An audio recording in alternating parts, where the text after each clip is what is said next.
आणि सांगितलं तुम्हाला माझं नाव काय घाबरू नको अजिबात.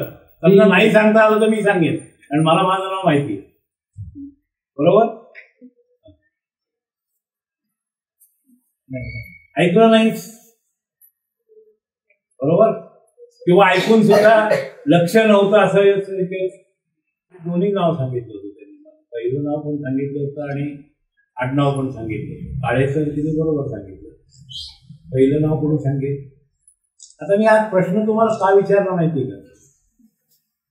हा प्रश्न मी तुम्हाला अशासाठी विचारला की आपण कोणत्याही कामाला जेव्हा जातो, तुम्ही शाळेत येता, शिक्षक तुम्हाला शिकवत असतात, तुम्ही घरी असता, आई वडील तुमच्याशी काहीतरी बोलत असतात, तुम्ही मित्रांबरोबर मैत्रिणींबरोबर खेळत असतात, त्या तुमच्याशी काहीतरी बोलत असतात, तुम्ही अभ्यास करत असता, पुस्तकांशी तुम्ही बोलत असता, बरोबर आहे.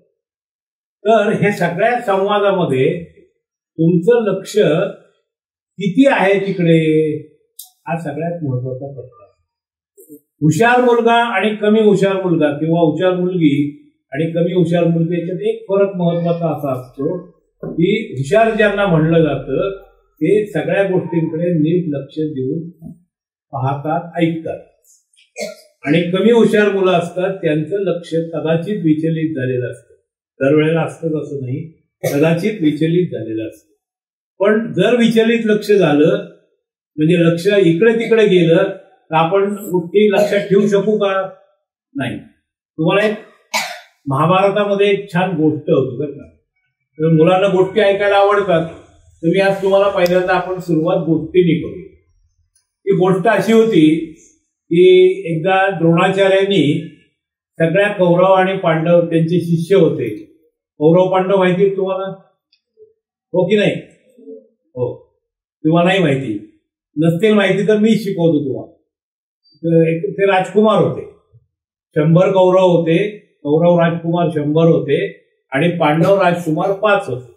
या 105 जणांना शिकवायला एक शिक्षक होते. जसे तुमच्या शाळेत तुमचे मुख्याध्यापक आहेत, तुमचे शैलेश सर आहेत, तुमचे अनेक शिक्षक टीचर्स आहेत पाठीमागे बसलेले, म्हणजे असे सगळे शिक्षक तुमच्यासाठी आहेत. तसं या 105 शिक्षक या मुलांसाठी ते राजाची मुलं होती सगळी. मग राजाच्या मुलांना शिकवायला त्यांनी तिथे गुरु ठेवले होते. त्या गुरुचं नाव होतं द्रोणाचार्य. त्या द्रोणाचार्यांनी एक दिवशी शिष्यांची परीक्षा घ्यायला सुरुवात केली. तुमची परीक्षा होते की नाही? क्वार्टरली होते, 6 महिन्यांनी होते, मग वार्षिक परीक्षा होतात ना. आणि परीक्षा पास झालं तरच तुम्ही पुढच्या वर्गात जातात, नाही तर मग तुम्हाला नापास म्हणून सांगतात. बरोबर आहे ना? आता हल्ली नापास करत नाही, ती गोष्ट वेगळी, पण आमच्या वेळेला नापास व्हायची मुलं, मग त्याच वर्गात राहायचं 1 वर्ष. तर असं ती परीक्षा सरांनी घ्यायला सुरुवात केली गुरुजींनी. तेव्हा पूर्वीच्या काळी गुरुजींना शिक्षकांना गुरुजी म्हणायचे. आता तुम्ही काय म्हणतात? सर म्हणतात किंवा मॅडम म्हणतात. आता त्यावेळेला ते गुरुजी म्हणायचे. तर ते गुरुजींनी परीक्षा घ्यायला सुरुवात केली. गुरुजींनी सांगितलं, मी हा असा एक मातीचा पक्षी, बरं का, आता माझ्या हातात अशी कल्पना करा की मातीचा पक्षी आहे. हा मातीचा पक्षी मी झाडावरती ठेवतोय. इथे आहे ते मातीचं काही, तर हे मातीचे पक्षी मी झाडावरती ठेवतोय असं म्हणून त्यांनी असं झाडावरती ठेवलं आणि सांगितलं की त्या पक्षाचा डावा डोळा, त्याच्यावर डावा डोळा रंगवला होता छानपैकी. डावा रंगवला तर उजवा रंगवला होता. डावा आणि उजवा माहिती का? तुमचा डावा हात कोणता आहे सांगा? हात वर करा. डावा हात वर करा. डावा हात वर करा. डावा हात वर करा. उजवा हात केलाय का डावा केलाय? अरे बरोबर आहे. डावा. आता उजवा हात उजवा करा. डावा उजवा माहिती तुम्हाला? अरे मोठे मोठे माणसांना कळत नाही. तर लेफ्ट म्हणल्यावर राईट कडे बोलतो.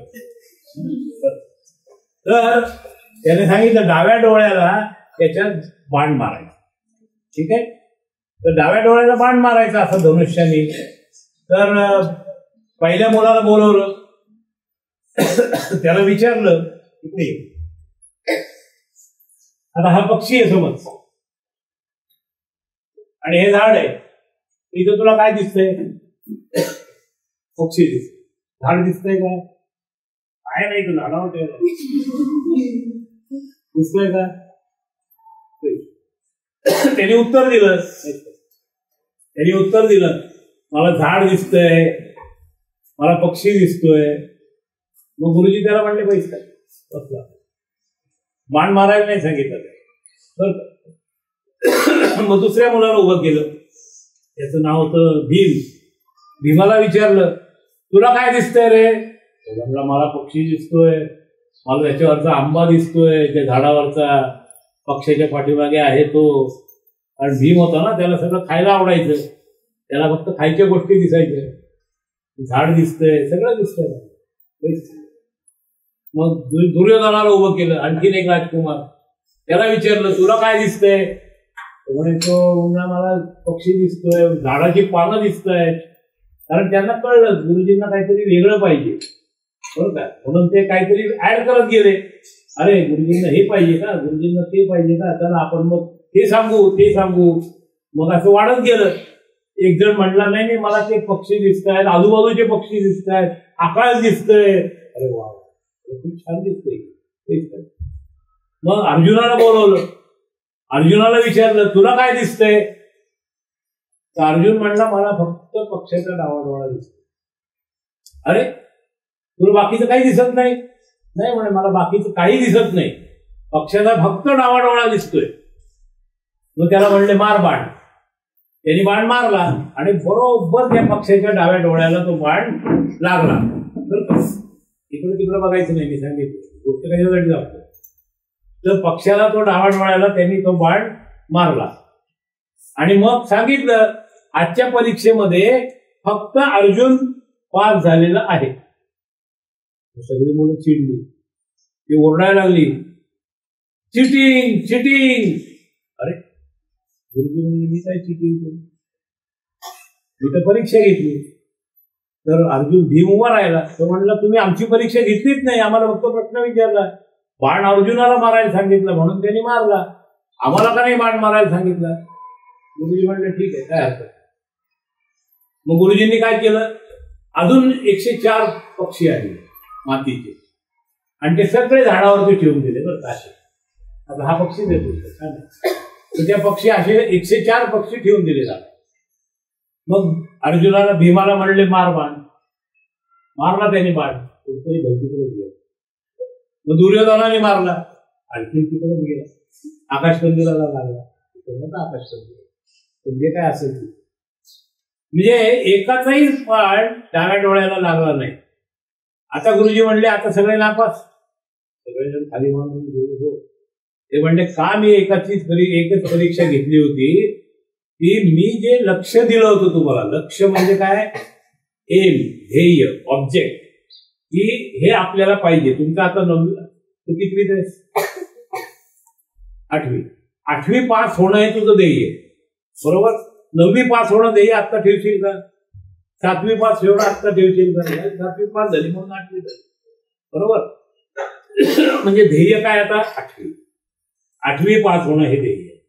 तुमच्या ध्येयाकडे जर तुमचं लक्ष नसेल तर तुम्हाला गोष्टी येतील का, अभ्यास येईल का? म्हणून पहिल्यांदा आजच्या दिवसाचा पहिला लेसन, पहिला धडा असा आहे की जे काही काळे सर बोलतायत तिकडे लक्ष द्यायचं. हो किंवा नाही? जर काही शंका असतील मनामध्ये तर ते शंका विचारायची, हात वर करायचा आणि विचारायची. तर तुमच्यापैकी कोणतरी त्यांचं नाव लिहून घ्या, प्रश्न लिहून घ्या. जे कोण मागे शिक्षक असतील त्यांनी पण जरा मदत करावी. आणि नंतर शेवटी मला 4 मुलांची नावं द्या की ज्यांनी उत्तम प्रश्न विचारले. त्या मुलांना आपण बक्षीस देणार. ठीक आहे. आता सरांनी मला एवढी छान शाल दिली, आमच्या सरांना, बांदेकर सरांचा माझा एक सुंदर फुल देऊन सत्कार केला. आता आम्ही काहीतरी शाळेला द्यायला पाहिजे ना. मग आम्ही शाळेला, तुम्ही कसं काही ठिकाणी वाढदिवसाला गेले की रिटर्न गिफ्ट मागता ना तुम्ही, तर रिटर्न गिफ्ट आणली आहे मी तुमच्यासाठी. आणि ती रिटर्न गिफ्ट आहे की शाळेसाठी मी हा पुस्तकांचा संच आणलेला आहे. तर मी मुख्याध्यापकांच्या हातात देतो लायब्ररीसाठी. ही पुस्तकं लायब्ररीमध्ये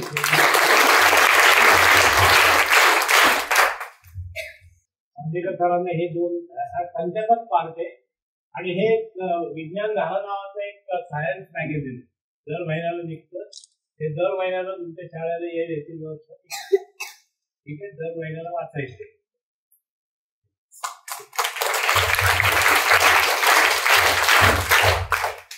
सर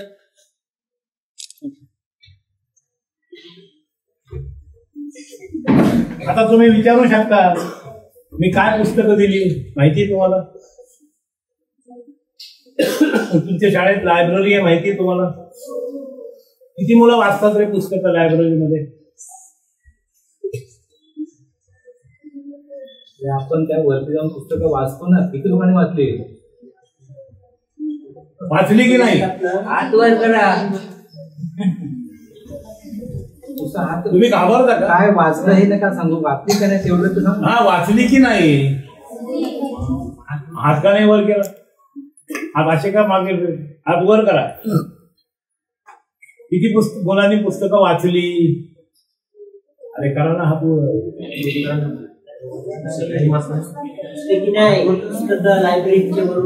असा हात वर वाचलं असं नका सांगू, फक्त वाचले एवढे तर बोला. एक पुस्तक वाचलं, 2 वाचलं, 4 वाचलं, 5 वाचलं, 10 हात वर केलाय ना म्हणून ते हात वर करत होते. त्यांना माहिती आहे की पुढे काहीतरी लफडं आहे. हा कोणतं पुस्तक वाचलं बाई? नाव काय तुमचं? योगिता.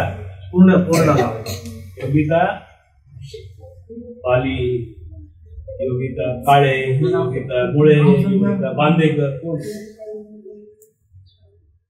तर आता मला सांग कोणतं पुस्तक वाचलं?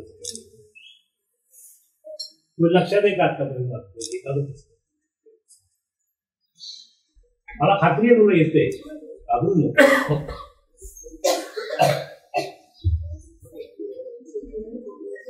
जे पण पुस्तक वाचलं त्याचं नाव आठवलं. तुम्हाला एक आमची शाळेची गोष्ट तुम्हाला एक आमच्या शाळेची गोष्ट सांगतो. मी आज तुमच्या समोर का उभा आहे माहिती का? आमच्या शाळेमुळे मी उभा आहे. तुम्ही आता जे शाळेत आहात ना, आता तुमच्यात आणि दादरच्या बालमोहन हायस्कूल जे नाव खूप मोठं आहे किंवा किंग जॉर्ज हायस्कूल, त्या मुलांमध्ये तुमच्यामध्ये आत्ता काहीही फरक नाही. फक्त ते त्या शाळेत आहे, तुम्ही आज जिल्हा परिषदेच्या शाळेत आहात. फरक कधी होईल माहिती का? जेव्हा बालमोहनची मुलं पुस्तकं वाचून लक्षात ठेवतील आणि तुम्ही पुस्तकं वाचून लक्षात ठेवणार नाही, तेव्हा ती मोठी होतील. पण एक लक्षात घ्या की जर तुम्ही जिल्हा परिषदेच्या मुलांनी जर पुस्तकं वाचली तुम्ही त्यांच्यापेक्षा मोठे होऊ शकता. त्याच्यात काही फरक नाही दोघांमध्ये. असं समजू नका की सर आम्ही कुठेतरी एक चंद्रगावामध्ये एक शाळा आहे, त्या शाळेतल्या एक छोटं गाव आहे चंद्रगाव, त्या वाणगावपाशी, त्या वाणगाव नकाशात ते चंद्रगाव दिसत पण नाही. मग त्या चंद्रगावातल्या एका छोट्या शाळेत आम्ही काय करू शकतो असा मनामध्ये अजिबात न्यूनगंड आणू नका. तुम्ही कल्पना चावलासारख्या आकाशात जाऊ शकता. तुम्ही राकेश शर्मा सारखे अवकाशात जाऊ शकता. तुम्ही न्यूटन सारखे फेमस होऊ शकता. तुम्ही आईन्स्टाईन सारखे फेमस होऊ शकता. पाहिजे काय? मगाशी सांगितलेलं लक्ष आणि दुसरी गोष्ट पाहिजे. आता तुम्हाला वाटतं. आता आमच्या शाळेतली गोष्ट सांगतो तुम्हाला. मी तुमच्यासारख्या शाळेत जेव्हा 5वीत प्रवेश घेतला, आमची शाळा हायस्कूल होती, 1ली ते 4थी मी प्रायमरी शाळेत होतो. 5वीमध्ये हायस्कूलमध्ये प्रवेश घेतला आणि त्या हायस्कूलमध्ये जेव्हा प्रवेश घेतला तेव्हा आम्हाला जरा आश्चर्य वाटलं की प्रत्येक वर्गात एक पेटी ठेवलेली होती. प्रत्येक वर्गात एक पेटी ठेवली होती. काय ठेवली होती? शाळांना बोलू त्यांची आपण तिकडे लक्ष द्यायचं. लक्ष कसं पाहिजे? अर्जुनाचं, बरोबर. तर त्या हार्मोनियमची सारखी पेटी होती. आम्ही उघडून बघितली. मुलांना काय हातात दिलं काही की बंद ठेवलं की ते उघडून बघावंसं वाटतं. आता मी जर समजा तुला पाकिट दिलं की पाकिटात काहीतरी घालून तर लगेच तुझ्या डोक्यात 500 रुपये दिले का 1000 रुपये दिले का 2-4 हजार रुपये दिले, लगेच पाकिट उघडून आपण बघतो, बरोबर. उत्सुकता असते मला. तशी आम्ही ती पेटी उघडून पाहिली, गोष्टीची पुस्तकं होती.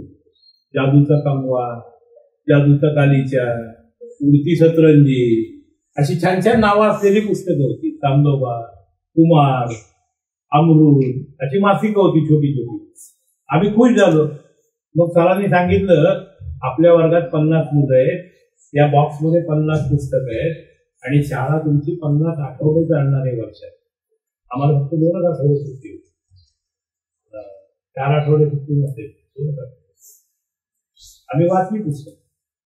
50 पुस्तकं वाचली या वर्षी. दुसऱ्या वर्षी 100 वाचली, म्हणजे 50 आणि 50. तिसऱ्या वर्षी 150 झाली. चौथ्या वर्षी 200. 11वीत शाळा जेव्हा सोडली मी, तेव्हा मी 350 पुस्तकं वाचली. तोच फरक आहे. आणि मी आज म्हणून तुमच्या समोर बोलू शकतो. मी जर ही पुस्तकं वाचली नसती ना तर मी बोलू शकलो असतो का? म्हणून तुम्ही बाकीच्या गोष्टी सोडून द्या, पुस्तकं वाचण्यावरती लक्ष केंद्रित करा. दोन्ही वाचा, गोष्टीची पुस्तकं वाचा, अभ्यासाची पुस्तकं वाचा, अशी मासिकं वाचा, कोणतीही पुस्तकं वाचा. पुस्तकं वाचल्याशिवाय तुमच्या जीवनाला काही महत्व राहत नाही. लोक टीव्ही बघतात. तुम्ही जेव्हा एखादी गोष्ट बघत असता की नाही, तर आता हे 4 फोटो आहेत ना, ते कोणाचे फोटो आहेत सांगू शकाल? सांगा कोणाचे. यांची नावं सांग. हा, या फोटोची नावं.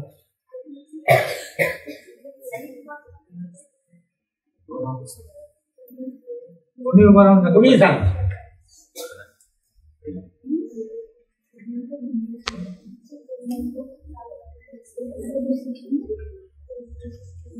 आता ह्याच्या खाली जर ती नावं लिहिलेली असतील तर मग तुमच्या लक्षात राहिलं असतं का?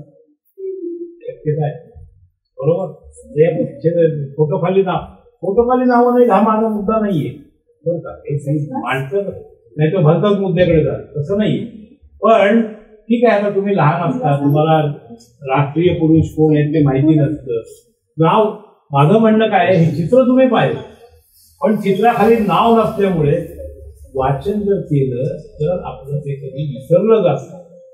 ठीक आहे. आमच्या शाळेमध्ये ना आता आम्हाला फळ्यावरती मी आता हे चित्र कोण काढले, मुलांनी काढले आमच्या शाळेमध्ये आम्हाला अशी ती चैन परवडत नव्हती.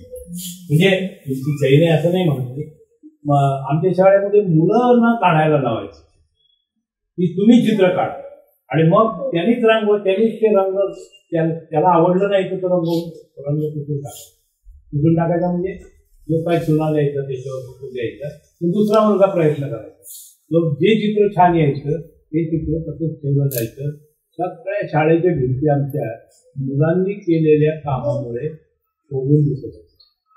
की कुणी चित्र काढलंय, कुणी आर्किमिडीजचं तत्व लिहिलंय, कुणी न्यूटनचे लॉज लिहिलंय, असं ते सगळं लिहायची मुलं होतात हाताने, आणि ते सगळे तुमच्या भिंतीवरती लावतात. ओके. आता मी तुम्हाला एक छोटासा विषय थोडासा बदलतो. तुम्हाला एक विचार करायला एक हे देतो. 2 मिनिटं देतो. ओके. याच्यावरती तुम्ही विचार करायचा. मी फक्त एक, तुमच्याकडे कागद पेन्सिल नाही काय? ठीक आहे ना, तो प्रश्न घेत नाही. नुसतंच मी तुम्हाला एक काम करतो. एक 2 व्हॉलंटियर्स या, 2 मुलं आणि 2 मुलं, कोणी पण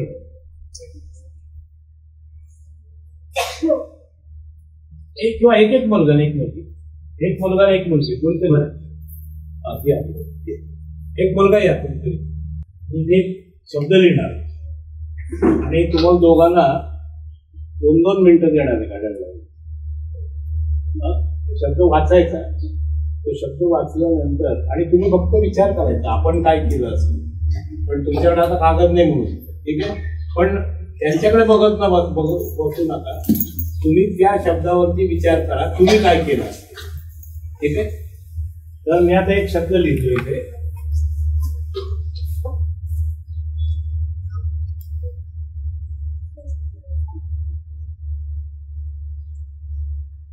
काय लिहिलं? आता तुझ्या डोक्यात ह्याच्यावरती काय येतं ते बघ. काढ किंवा कविता लिही किंवा काही पण 2 वाक्य लिही, काही पण.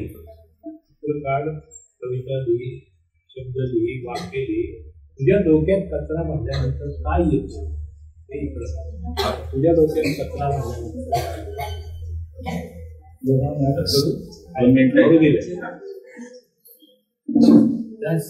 आणि तुम्ही विचार करा की आपण काय केलं. कशा प्रकारे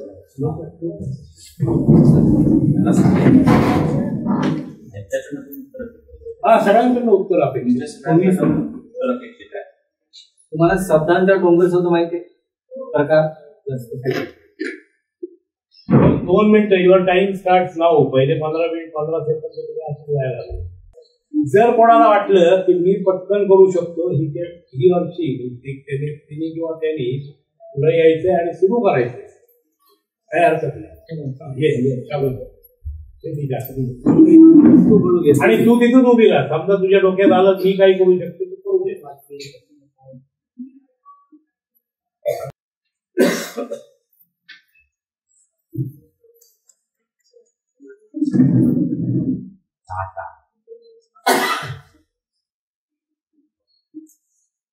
फक्त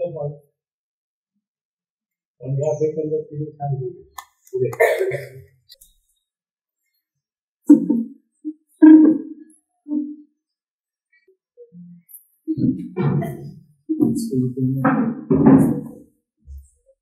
ठीक आहे ठीक आहे काय थोडं चूक असेल बारीक चूक चालेल.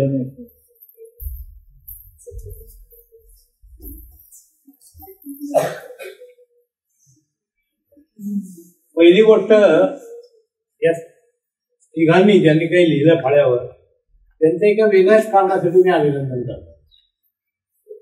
अक्षर छान, तिघांची अक्षर छान आहेत. म्हणजे माझं ऑब्झर्वेशन पहिलं काय आहे की अरे लिहिलेलं वाचता येतं मला. डॉक्टर लोक असतात लिहितात ते त्यांनाच वाचता येतं. अशी परिस्थिती नाही आहे. ते छान लिहिलं.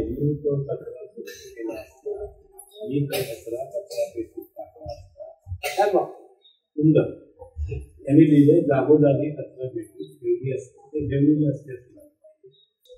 आता मी जेव्हा शाळेत होतो ना, तुमच्या वर्गात 7वी मला एक निबंध लिहायला दिला होता. मी जसं तुम्हाला कचरा या विषयावर सांगितलं, तुमच्या डोक्यात काय येतंय त्या. आमच्या वर्गात असंच एक दिवशी मॅडम आल्या. मी तेव्हा बाई म्हणायचो. बाई आल्या आणि आम्ही त्यांना म्हटलं बाई आज काय करायचं.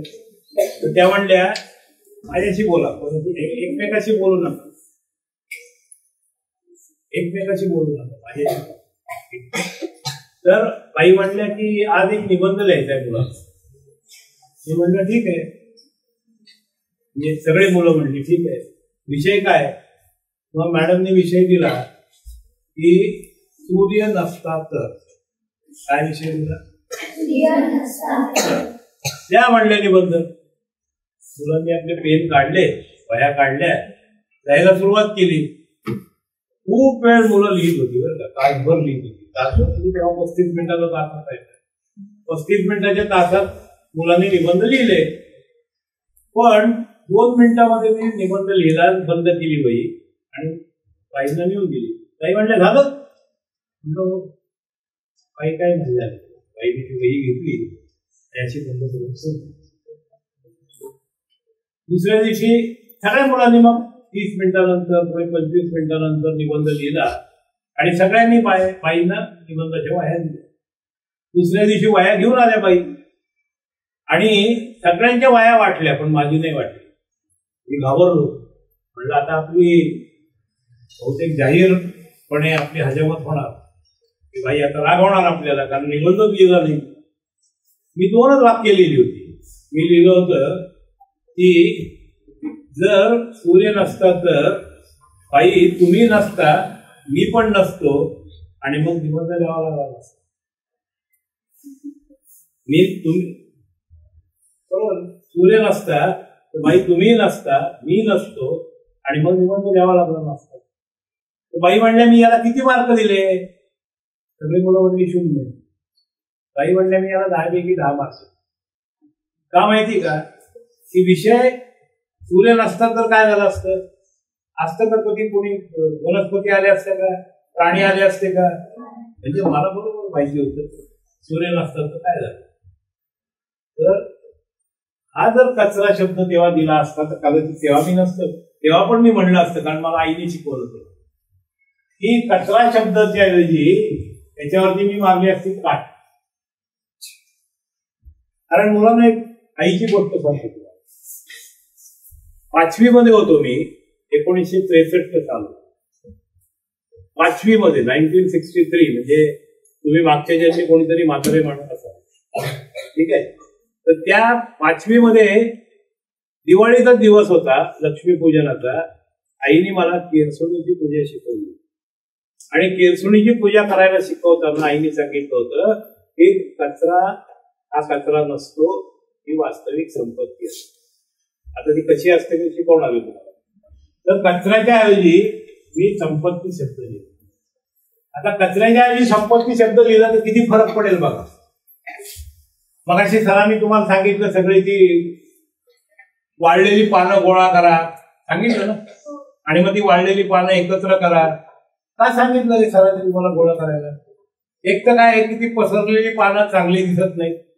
तुमच्या घरात आमच्यासारखे पाहुणे येतात, आम्ही काय म्हणून काय तर तुमच्या शाळेत शिस्त नाही, पण सरांनी तुम्हाला इतकी छान शिस्त लावली. मला बांदेकरला दोघांनाही खूप आनंद झाला जेव्हा मी 2 मुलींना सरांनी सांगितल्याबरोबर झाडून काढताना बघितलं. अरे आपली शाळा आहे, आपलं घर आहे, ती स्वच्छ ठेवा सांगायची गरज नसते, त्याच्यामध्ये कमीपणा पण नसतो. जपानमध्ये जेव्हा मुलं शाळेत वर्गात येतात ना, प्रत्येक वर्गात आल्यानंतर ते पटकन बाकावर बसत नाही, त्यांची बेंच खाली असतं, खाली बसावं लागतं, बेंच पुढे असतं, ते बसत नाही, ते उभे राहतात त्याच्याजवळ. आणि 2 मुलांना आळीपाळीनी त्यांना जॉब दिलेला असतो. 2 मुलं सगळ्या वर्गाच्या खिडक्या स्वच्छ करतात, 2 मुलं झाडून घेतात, व्हॅक्युम क्लिनर असतो त्यांच्याकडे, पण झाडून घेतात, सगळा वर्ग स्वच्छ करतात आणि मग 5 मिनिटांनी शाळा सुरू होतात. म्हणजे वर्गाची साफसफाई करण्याची जबाबदारी कोणाची आहे? मुलांची आहे. कारण वर्ग कोणाचा आहे? मुलांचा.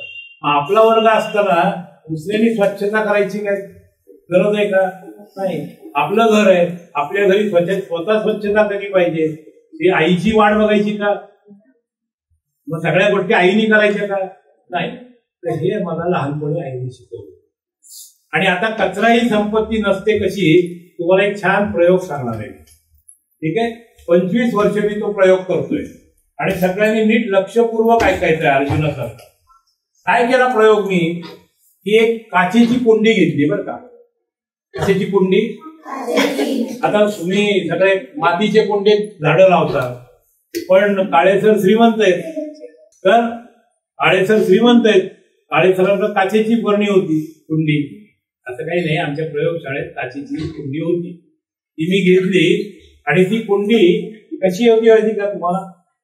ती काचेची कुंडी आपल्या घरी घमेलं असतं की नाही, त्या घमेल्याच्या आकाराची होती, थोडीशी खोल होती.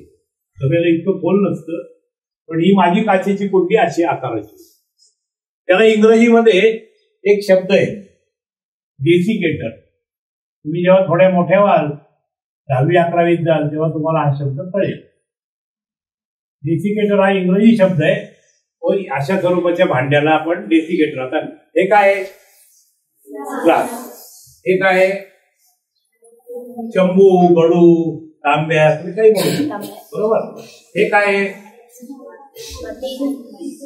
ताटली, झाकणी, काही पण म्हणू शकतो, बरोबर. तसं या भांड्याला डेसिकेटर असं इंग्रजीत म्हणतात. काय म्हणतात? डेसिकेटर. तर ह्या डेसिकेटर मध्ये मी काय केलं, मोजून 800 ग्रॅम माती घेतली. किती ग्रॅम? 800 ग्रॅम. बरोबर, 800 ग्रॅम माती. त्याच्यानंतर त्याच्यामध्ये 100 ग्रॅम खत घातलं बरं का. आपलं शेणखत असतं की नाही, ते खत घातलं आणि ते छान मिसळलं. आणि मग त्याच्यामध्ये असं मोजून पाणी घेतलं. आणि ह्याच्यावरती किती पाणी होतं? ह्याच्यात 200 ml पाणी बसेल. असे 3 ग्लास, म्हणजे किती पाणी घेतलं? 200 गुणिले 3 म्हणजे 600 मिलीलिटर पाणी. म्हणजे आपली अर्ध्या लिटरची बाटली असते की नाही पाण्याची अशी, आणि त्याच्यात 100 आहे अशी 100 600 ml पाणी घेतलं आणि याला एक मनी प्लांट लावलं. कुठलं प्लांट लावलं? त्या मनी प्लांटला 3 पानं होती. किती पानं होती? 3. हे मनी प्लांट. ठीक आहे. आणि हे मनी प्लांट लावलं. त्याची तारीख किती होती माहिती मुलांना? त्याची तारीख होती 1 जून 1999 आणि मग 31 ऑगस्ट 1999 पर्यंत मी हे झाकण उघडं ठेवलं. त्याला झाकण लावलं नाही आणि उघडं होतंय. फक्त त्याच्यात जेवढं पाणी हवेत जात होतं उडून, आपण कुंडी बाहेर ठेवली की पाणी घालावं लागतं की नाही, कारण वाळते कुंडी काही दुसऱ्या दिवशी तिसऱ्या दिवशी. तर जेवढं पाणी कमी होत होतं तेवढं पाणी घालत होतो. म्हणजे पाणी किती ठेवलं मी? 600 ml कॉन्स्टंट ठेवलं. बरोबर. आता एवढं पाणी ठेवलं आणि 31 ऑगस्ट 1999 बघितलं तर त्याला 6-7 पानं आली. ओके, 6-7 पानं आली. मग 31 ऑगस्टला काय केलं मी? याचं झाकण घेतलं. आता ह्याचं झाकण कसं आहे? याचं झाकण घेतलं. त्याला असं चिकट असा पदार्थ असतो, त्याला अरलनाईट म्हणतात. माहिती का तुम्हाला अरलनाईट? फेविकॉल माहिती का? ते फेविकॉल सारखं एक आणखीन जास्ती चिकटणारा असे एक पदार्थ असतो. तो याला लावला आणि तो याच्यावरती चिकटवला. काय केलं? अरलनाईट लावलं आणि ते असं चिकटवून टाकलं. ते झाकण त्याचं असं बसलं, पक्का बसलं ते. आणि काचेची कुंडी होती. प्रयोगशाळेत पश्चिमेला ठेवली होती, म्हणजे सूर्याचे किरण मात्र त्याच्यावर पडतायत. बाकी या त्यातून बाहेरून आत काही जात नाही आणि आतून बाहेर काही येत नाही. बरोबर. आता काय होईल? तुम्हाला काय वाटेल की मी समजा आता याला 8 दिवस पाणी नाही घातलं, काय होईल? करून जाईल. बरोबर. आज किती तारीख आहे? 26/11. बरोबर. 26/11/2024. म्हणजे 24 वर्ष इथली, 1 वर्ष इथलं, म्हणजे किती वर्ष झाली याला? 25 वर्ष झाली. बरोबर. हे 25 वर्ष झाली. हे झाड अजूनही मेलेलं नाही. या झाडाला पाणी घातलेलं नाही एक थेंबर.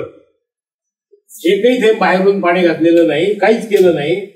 आणि हे झाड अजूनही ताजं तवानं हिरवं आहे. त्याला किती पानं आहेत माहिती? आता 42 पानं. किती पानं आहेत? त्याला 43व पान येत नाही. जेव्हा यातलं एखादं पान गळतं, 42 म्हणा, यातलं एखादं पान गळतं तेव्हा पुन्हा ते पान येतं. पण जास्तीत जास्त याला किती पानं येतात? 43व पान येतं. हा प्रयोग खूप मनोरंजक.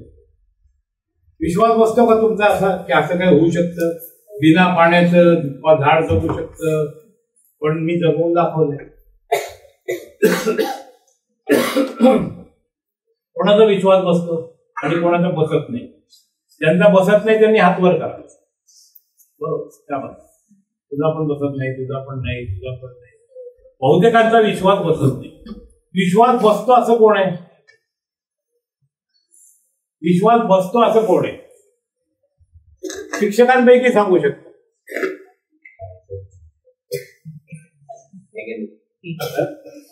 सरच आहे, कारण अनुभव तुम्ही घेतलेला आहे.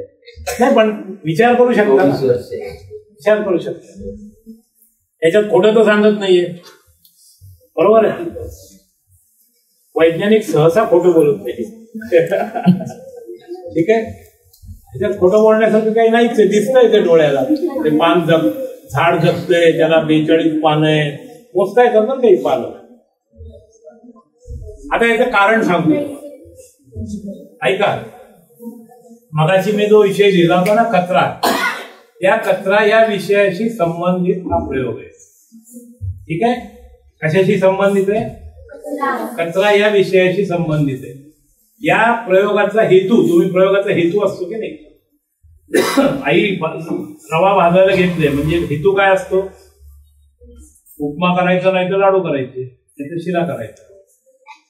भाकरीचं पीठ मळलं म्हणजे हेतू काय असतो? भाकरी करायची. कोबीची भाजी कापून ठेवली म्हणजे हेतू काय असतो? कोबीची भाजी करायची. तांदूळ वैरले धुतले पाण्यात म्हणजे काय हेतू असतो? भात बनवायचा. बरोबर. आता ह्याचा हेतू या प्रयोगाचा असा आहे की या जगात कचरा नाही असं मी तुम्हाला सिद्ध करणार. ठीक आहे. आणि मग तुमच्या डोक्यातला कचरा तुम्ही काढून टाकायचा आहे आणि मग आपण एक नाटक करायचं. ठीक आहे. मान्य? आता हे कचरा नाही कसं जगामध्ये, त्यासाठी हा प्रयोग कसा कळतो तुम्हाला की गेली 25 वर्ष पहिल्यांदा तो तुम्हाला सांगतो की पाण्या वाचून झाड जगतं याच्यावर माझा पण विश्वास.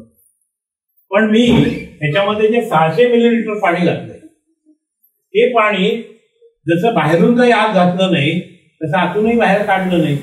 मग हे पाणी अजूनही 600 मिलीलिटर आहे त्याच्यात आहे ना. मग त्या वनस्पती ते अरे काय चाललं त्याच्याशी काय बोलतो? शंका असेल तो आणि जर तुला सांगता येत असेल तर तू सांग. काय म्हणत होतं त्याला?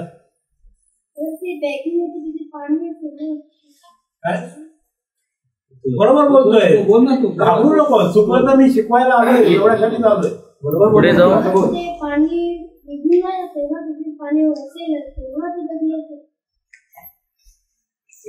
पुढे जा पुढे जा. मला कळत बरोबर बोलायचं. बरोबर बोलायचं. उलट तुला छान बक्षीस तुला मिळू शकतं. ये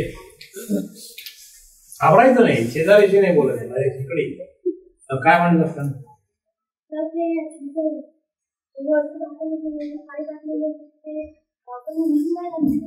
बंद केलं ना, सील केलंय, झाडावर नाही उडून ते. बरोबर. त्याबास तेच मला तुझ्याकडनं अपेक्षित आहे. याच्यासाठी 3 टाळ्या वाजवा.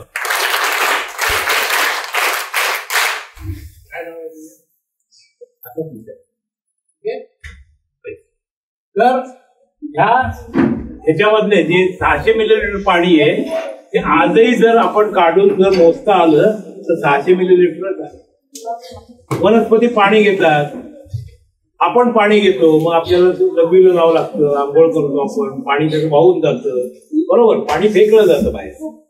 तसं या वनस्पतीच्या शरीरातून पाणी बाहेर फेकलं जातं, पण त्या श्वासोच्छ्वास करतात त्याच्यातून पाणी जातं. पण जाणार कुठे ते इथं कंडेन्स होऊन असे बारीक बारीक थेंब तयार होतात.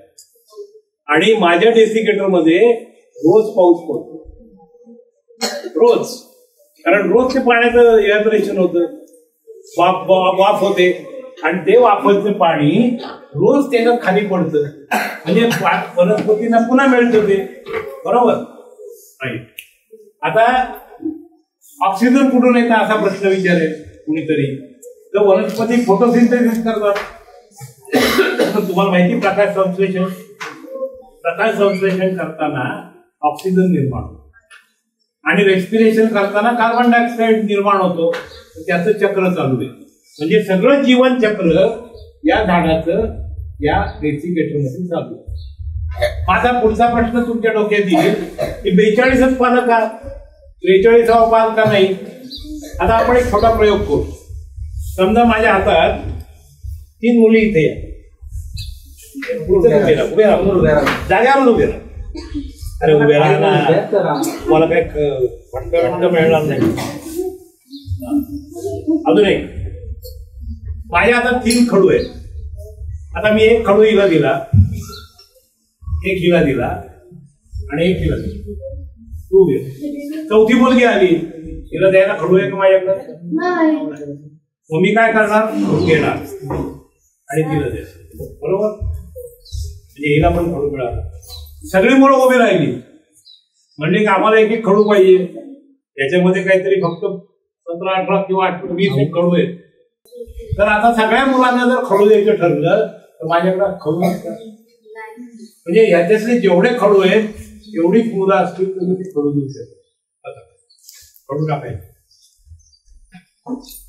तर जेवढी मुलं आहेत तेवढीच खडू देऊ शकतो मी. तसं इथे 42 पानं आहेत. त्या 42 पानांना जे पाणी लागतं तेवढंच पाणी 600 ml, त्याच्यापेक्षा जास्ती पाणी नाही. म्हणून 42च पान. 43व पान आलं तर खायला कोणी द्यायचं, प्यायला कोणी द्यायचं नाही देऊ शकत. आई वडील घरात 2 मुलं आहेत, सगळ्यांना व्यवस्थित वाढवू शकतात. तिसरा मुलगा आला तर वाढवू शकतील का? तेवढं चांगलं नाही, कारण त्यांच्याकडे तेवढेच पैसे असतात. त्याला आपण नियोजन म्हणतो. तर हे जे नियोजन आहे हे या कुंडीमध्ये आपल्याला दिसतं. पण आता हे 42व पान पडलं की 43व पान येतं, म्हणजे 42व पान नवीन दिसतं. का बरं असं होतं? कारण त्या पानामधला सगळा जो नवीन पानाला लागलेलं मटेरियल आहे ते सगळं त्या पानात खाली जेव्हा ते खाली पडतं तर 43व्या पानाला तुमचं हे जर मटेरियल पाहिजे असेल तर पहिलं पान कुजलं पाहिजे, बरोबर? मग ते पान कुजलं तर त्याला कचरा म्हणायचं काय? हे काय झालं? संपत्ती झालं दुसऱ्या नवीन येणाऱ्या पानात. रिसोर्स झाला, स्त्रोत झाला, बरोबर? तो स्त्रोत जर नाही मिळाला तर नवीन पान येईल का? मग हे चक्र चालू राहील का? मग झाड हिरवगार दिसेल का? आता तुमच्याकडे मी मगाशी सरांच्या टेबलावरती पाहिलं, सगळं सरांना पाहिलं पृथ्वीचा गोल. पृथ्वीचा गोल पाहिलाय तुम्ही सगळ्यांनी? आता ह्या पृथ्वीचा गोल आणि ही कुंडी या दोन्हीची तुलना करा मनामध्ये. की असा आपण एक असा विचार करू की मी इथे शेजारी हा पृथ्वीचा गोल ठेवलेला, ठीक आहे? त्याच्यावरती असे नकाशे वेगवेगळ्या ठिकाणचे देश आहेत, ठीक आहे? महासागर आहे. हा पृथ्वीचा गोल आहे आणि ही माझी छोटी पृथ्वी. मी याला छोटी पृथ्वी. पण माझ्या पृथ्वीमध्ये काय आहे? फक्त मनी प्लांट आहे. आणि या पृथ्वीवरती या सगळ्या मुली आहेत, हे सगळी मुलं आहेत. किती आहे लोकसंख्या देशाची जगाची? 800 कोटी. किती आहे लोकसंख्या जगाची? 800 कोटी. भारताची लोकसंख्या किती आहे? भारताची 140 कोटी, ठीक आहे? त्याची जगाची लोकसंख्या 800 कोटी. माझा 800 कोटी लोकांना किती पाणी लागतं? रोज तुला किती पाणी लागतं? 3 लिटर पाणी पिते, माहिती का? नाही. तुम्ही जे काय खाता तिथे ते लिहिलेलं आहे सरांनी, तुम्हाला किती 80 ग्रॅम तांदूळ द्यायचा, 120 ग्रॅम तांदूळ द्यायचा, बरोबर? म्हणजे आपण जे जेवतो ते साधारण 500 ग्रॅम रोज सकाळ संध्याकाळ आणि नाश्ता असं तिन्ही मिळून 500 ग्रॅम जेवतो. 800 लोकांना अर्धा किलो प्रत्येकाला, म्हणजे 400 कोटी किलोग्रॅम स्वयंपाक करावा लागतो. जगातल्या बायकांना आणि पुरुषांना कोणते कोण करत असतील ते 400 कोटी अन्न किलोग्रॅम आपण अन्न बनवतो. ते अन्न आता त्या अन्नामधनं, आता समजा बाजारात गेली, तू बाजारात गेली, केळं विकत घेतलं, केळाचं फळ, तर तू त्याला म्हणतेस का? तुला म्हणजे सगळ्यांना विचारतो, त्याच्याकडे लोक हसू नको, तुला पण तो प्रश्न. ती केळवाल्याला आपण म्हणतो का मला फक्त केळाचं फळ दे, साल नको, असं म्हणतो का आपण? आणि तसंच म्हणलं तर आपल्याला केळं खाता येईल का नीट? निसर्गाने तुमची खूप काळजी घेतली. 3 ठिकाणी ते केळाचं साल असं उघडलं, हात न धुता सुद्धा तुम्ही केळं खाऊ शकता. जेवायला बसताना हात धुवून बसावं लागतं, कारण हात अस्वच्छ असतात. केळं खाताना हात धुवायची गरज असते का? कारण तुम्हाला माहितीये आतल्या केळाच्या फळाला तुमचा हात लागणार, बरोबर? हे जर तुम्हाला माहितीये तर मग ते साल महत्वाचं आहे की नाही? मग ते सालाला कचरा म्हणायचा आपल्याला अधिकार आहे का? आपण त्या सालाचं खत केलं पाहिजे. म्हणून सर तुम्हाला ते पानं गोळा घालायला सांगतात, कारण त्या पानांचं खत करायचं आणि ते खत करून ते पृथ्वीला परत द्यायचं असतं. म्हणजे मग तो कचरा राहत नाही, ती संपत्ती बनते. आता आपल्या देशामध्ये कचरा का पडतो? कारण आपल्या सगळ्यांना डोक्यामध्ये कचरा आहे. कचरा म्हणजे काय ते आपण समजूनच घेत नाही. आपण कशालाही कचरा म्हणतो आणि फेकून देतो. म्हणून सगळ्या भारतामध्ये सगळं कचऱ्याचं साम्राज्य, बरोबर आहे? आजपासून आपण चंद्रगावच्या शाळेत शपथ अशी घ्यायची आहे की आजपासून आम्ही कचऱ्याला कचरा म्हणणार नाही. आता मला सांगा, ताटामध्ये अन्न टाकून देता का थोडं, कधी आवडलं नाही म्हणून? कधीच नाही. आईचा फोन नंबर दे, आईला विचारतो. मी सांगतो ना, मी टाकतात ते. हा सर सांगतात, अन्न टाकता की नाही? तुम्ही असा कधी विचार केलाय का रे? अन्न टाकतो म्हणजे आपण तिघांचा अपमान करतो, 3 लोकांचा, महत्वाच्या लोकांचा. शाळेमध्ये देतात म्हणजे तुम्ही मुख्याध्यापक सरांचा किंवा तुमच्या बाकीच्या शिक्षकांचा अपमान करता, त्यांनी तुम्हाला ते अन्न दिले. घरी जेव्हा तुम्ही अन्न टाकता तेव्हा आईचा अपमान, कारण आईने तुमच्यासाठी शिजवलं. आईचा अपमान करायचं चांगलं करे, सरांचा अपमान करणं चांगलं करे. दुसरा अपमान तुम्ही शेतकऱ्याचा करता, कारण त्यांनी ते धान्य पिकवलेलं असतं आणि तुम्ही अन्न ताटात टाकून देता, म्हणजे ते शेतकऱ्याचा अपमान करतात. आणि तिसरा अपमान तुम्ही पृथ्वीचा करता.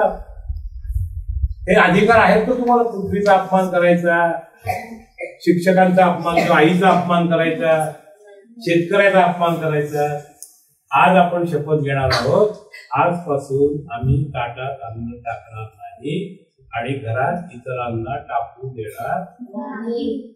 जर आपण अन्न नाही टाकलं ताटात तर देशात कचरा निर्माण होईल का? म्हणजे केळाच्या सालीचा होईल, पण त्याचं खत करायचं आपल्याला.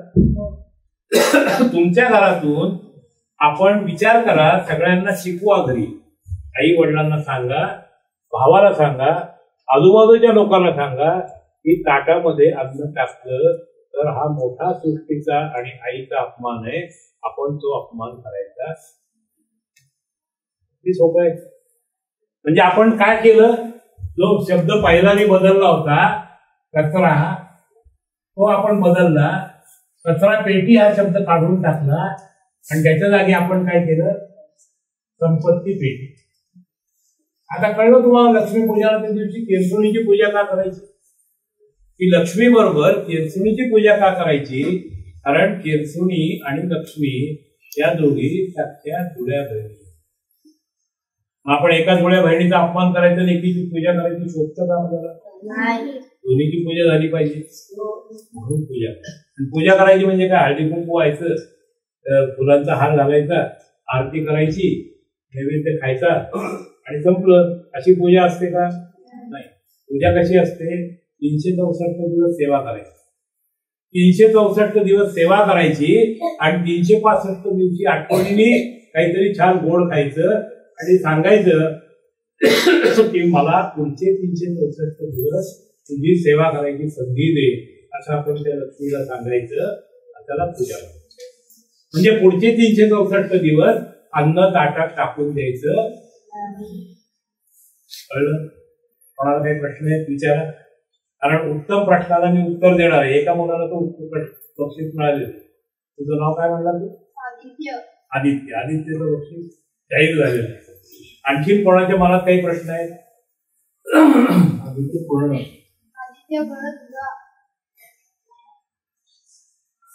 कोणाच्या काही मनात प्रश्न आहेत?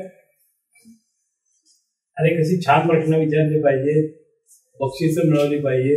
नाही मिळाली बक्षीस तर ठीक आहे, प्रश्न तर विचारले पाहिजे. मनात अनेक प्रश्न असतील, मला खात्री आहे. उभं राहायचं, उभं राहायचं, लगेच उभं राहायचं. शंका ठेवायची मनात ठेवायचं. काय फार तर फार लोक हसतील, पण ते विसरतील, पण तुझं अज्ञान तसंच राहील ना, म्हणून तू विचारायचं. अगदीच आम्ही एका सरांना विचारलं होतं, बरं सर आम्हाला अजून तुम्ही किती वेळ खेळणार आहात, काही प्रश्न होते. ठीक आहे, विचार. मला असं दिसलं पाहिजे या महाराष्ट्रातल्या मुलांना, लोकांना जे बघतायत प्रोग्राम, त्यांना दिसलं पाहिजे की अरे चंद्रकांतच्या मुलांना खूप उत्सुकता आहे, मनामध्ये खूप प्रश्न विचारतायत ते.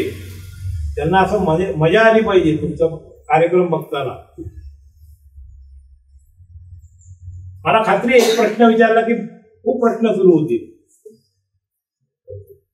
पण कोणाला कुठलीही शंका असेल मनामध्ये, मला वाटतं सरांनी पहिला प्रश्न विचारून एनकरेज करावा. घराला बक्षीस नाही मिळणार. कचरा फक्त आपण म्हणतो फक्त झाडांचा कचरा आहे. आजच्या काळात जर कचरा पाहिला तर आपल्या समोर मोठा महाराक्षस उभा राहिलाय आणि तो म्हणजे प्लास्टिक. त्याच्याविषयी जर आपण सर्व मुलांनी एक काम केलं, सर तुम्हाला काम केलंच, सरांचं एक चांगला गोवा सरकारसाठी त्यांनी एक प्रयोग दिलेला आहे. आम्ही गेल्या वेळेस त्यांचा एक सेमिनार अटेंड केलं बोर्डीला. एका दिवसात सर कचरा कसा तयार करायचा, कंपोस्टिंग होऊन जातो. म्हणजे त्यांच्याकडून तुम्ही दिवसभर जरी घेतलं तरी कमी पडणार आहे. असा मोठा स्रोत तुमच्याकडे आलेला आहे. आणि म्हणून थोडस सरांनी प्लास्टिक विषयी अगदी 10 मिनिटं घेतली. सरांकडच्या पेक्षा हा प्रश्न मला मुलांकडनं पाहिजे. मी माझ्या घरामध्ये मी म्युन्सिपाल्टीच्या गाडीत कचरा देत नाही. एका मुलीने मला विचारलं बरं का एका ठिकाणी, काय सर तुम्ही कचरा खाता? नाही. मग काय करता एवढ्या कचऱ्याचं? म्हणलं आमच्याकडे कचरा निर्माणच होत नाही.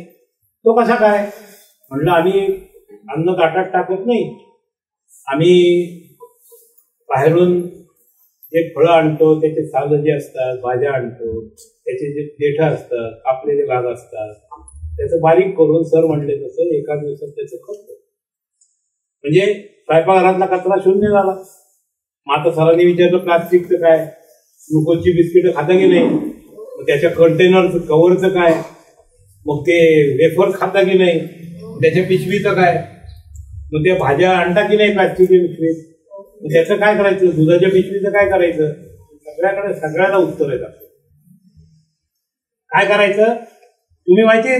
तुम्ही सगळी मुलं आणि आपण सगळे भारतात एक चूक करतो. काय चूक करतो माहिती का? तू कधी स्वयंपाकघरात गेलीस का? दूध तापवलंय का? दूध कशा देतं हल्ली? पिशवी देतो. आता ही दुधाची पिशवी आहे. काय आधार दुधाची पिशवी असं समज. ठीक आहे, हे आता दुधाची पिशवी असं समज. या खात्री बरोबर केलं तिने कापू. बरोबर. आपण काय करतो? कॉर्नर कट करतो, कोपरा कापतो. आपण देशातली फार मोठी चूक. आता कशी चूक करतो बघा. आता हा तुकडा पडला खाली, तर सरांनी सांगितलंय की प्लास्टिक वापरा, पिशवी धुवून ठेवणार, कदाचित वापरली जाईल. त्या तुकड्याचं काय? तर एका तुकड्याने काय होतं? बरोबर, एका तुकड्याने काय होतं? अगदी बरोबर.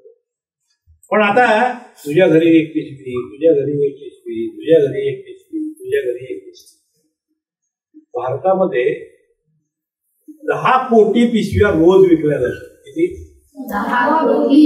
म्हणजे 10 कोटी तुकडे खाली पडतात. म्हणजे भारताच्या पर्यावरणात रोज 10 कोटी गुणिले 1 वर्षाचे 365 म्हणजे किती झाले? 3650 कोटी तुकडे रोज भारताच्या पर्यावरणात मिसळतात. आणि असं किती वर्ष चालू आहे? 40 वर्ष चालू आहे. दूध मिळायला लागले. पण फक्त दुधासाठी नाही, वेफरच्या पिशव्या, शॅम्पूच्या पिशव्या, कशा सगळ्याच्या प्लास्टिकच्या पिशव्या, सगळ्याचे कॉर्नर कट करतो.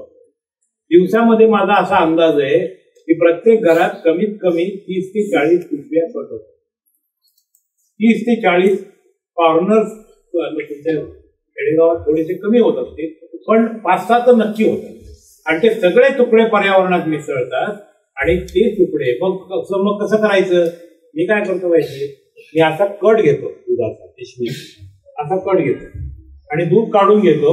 मग ती कट इथपर्यंत फक्त उघडायचा, पिशवी धुवून ठेवायची आणि मग ती रिसायकल पुनर्चक्रांकरणासाठी पाठवायची. म्हणजे तुकडा खाली पडतो. सगळ्या भारताने ठरवलं तर 10 कोटी तुकडे कमी होतील, तेवढा कचरा कमी होईल. बरोबर. म्हणजे बाहेरून प्लास्टिकच्या पिशवीत आज आपण 3री शपथ घेणार आहोत. त्या सगळ्या शपथ घेणार आहे का आपण जाण्यापूर्वी? आपण 3री शपथ, पहिली शपथ काय? कचऱ्याला कचरा म्हणणार नाही, संपत्ती म्हणून.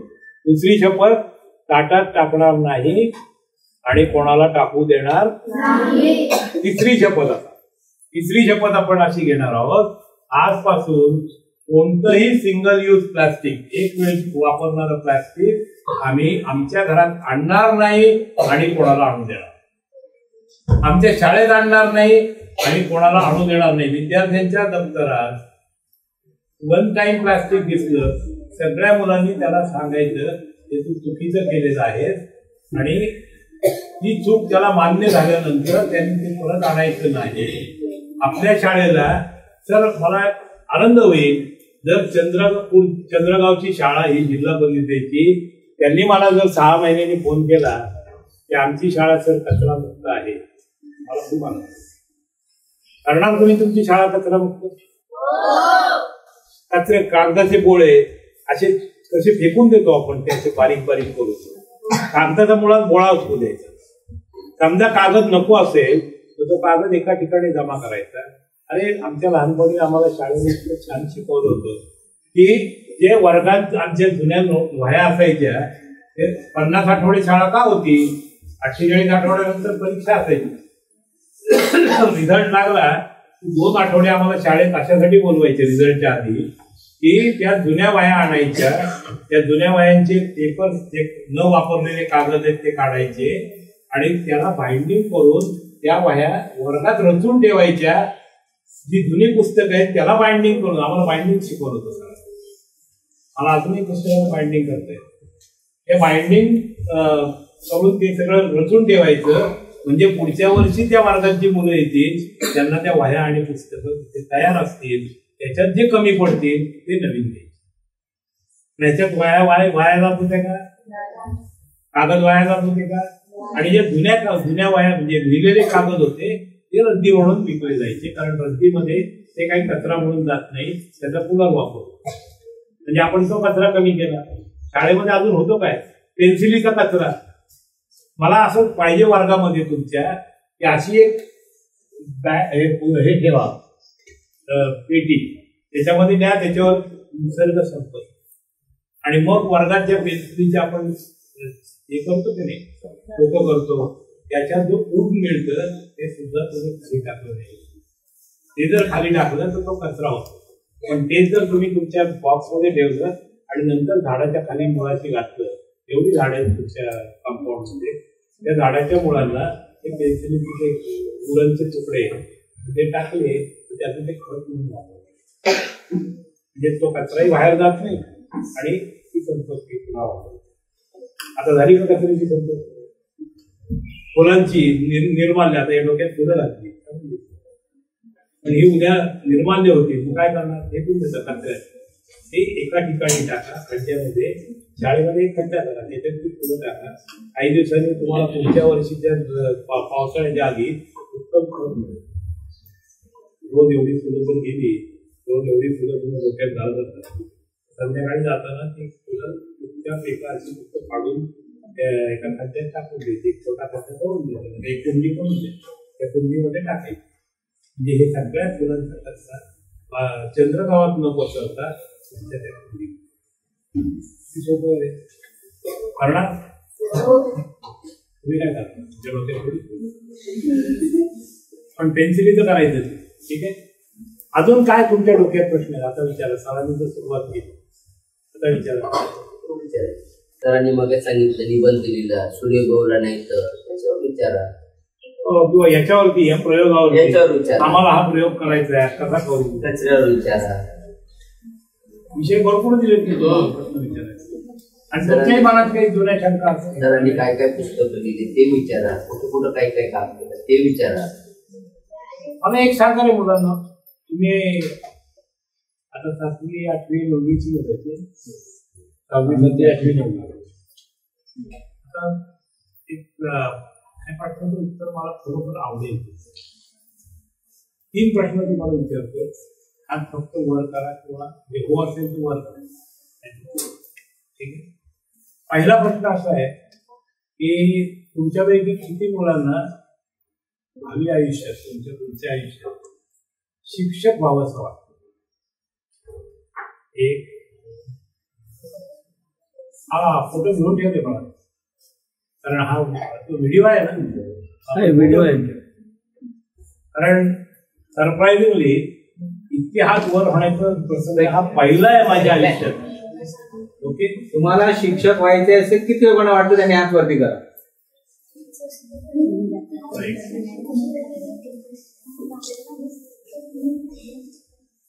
मागं पण नाही. ठीक आहे, आता ठीक आहे. तुमच्या पुढच्या आयुष्यात शेतकरी व्हावा असं कोणाला वाटतं? शेतकरी व्हावा असं कोणाला वाटतं? काय थोडं ध्यान ठेवा. तुमच्या भावी आयुष्यात इथला प्रश्न शेवटचा तुम्ही पण सांगावं सर. तिसरा प्रश्न की तुमच्या भावी आयुष्यात पुढच्या आयुष्यात तुम्हाला वैज्ञानिक सायंटिस्ट व्हावं, शास्त्रज्ञ व्हावं आजवर गेला हो का नाही? केला ना काय शास्त्रज्ञ व्हावं असं म्हणाल. माननीय काळे साहेबांसारखं शास्त्रज्ञ कुणाला व्हायचं आहे? हात बोल झाला. हा वर आहे का रे हात? हा भांडण टाकलंय. हात वर आहे का? बाहेर आहे का? एक हात बाहेर आहे. एक हात आहे. कोण आहे बाहेर? जरा आरती बाबा आरती आहे.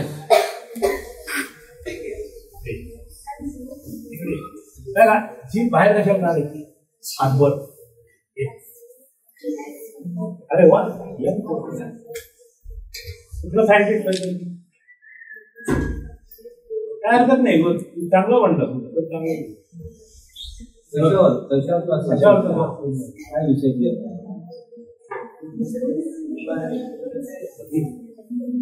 बोलत नाही.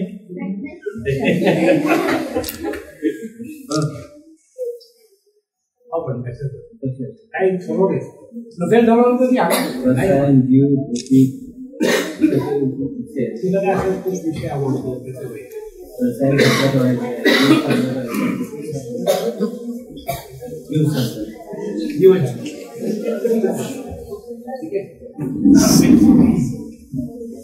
तुम्हाला एक हिंदीमध्ये मी कविता लिहिली आहे. हिंदी कळतं? अगदी साधी छान कविता है. एक लड़के को मैंने पूछा, जैसे आपको पूछा, एक लड़के को मैंने पूछा, है लड़का इधर इधर आ जाए. एखादा मुलगा इकडे ये रे, काय तुला मारणार नाही काय? ये